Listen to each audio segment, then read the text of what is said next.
केरवा के पतावा पे न्योता पे ठवानी न्योता करीना स्वीकार जी। हाँ लिहिनाया रख मोर आदित्य गोसाइया परती के सुन ली पुकार जी।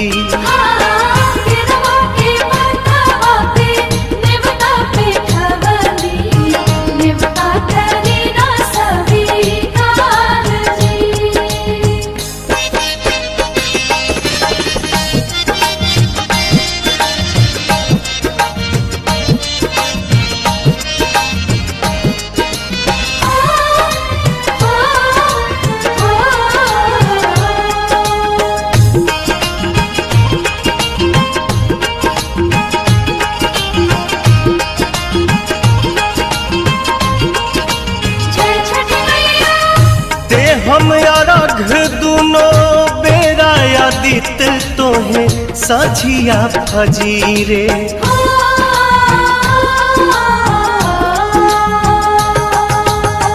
दूसरा अरघ देके मानव आशीष आके गंगा के तीरे। दिन के सहैया रौवे रोग हरैया जी रौवे से जग में जोर जी।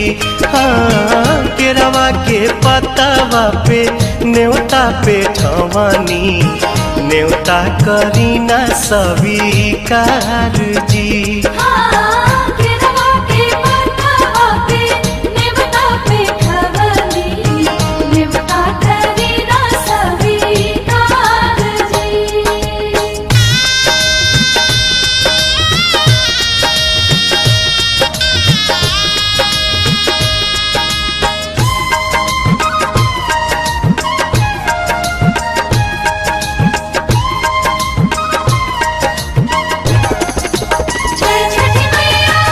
नजरी के कोर से करिले अजोर जग रौवे से जागेला।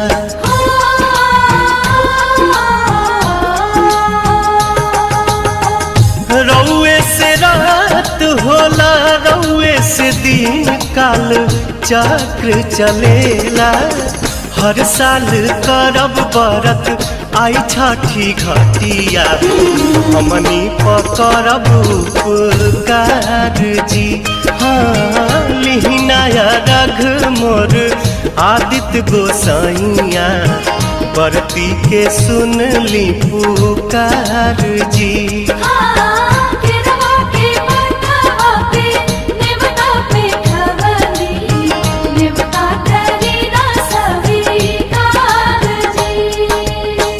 केरवा के पतावा पे न्योता पे ठवानी न्योता करीना स्वीकार जी।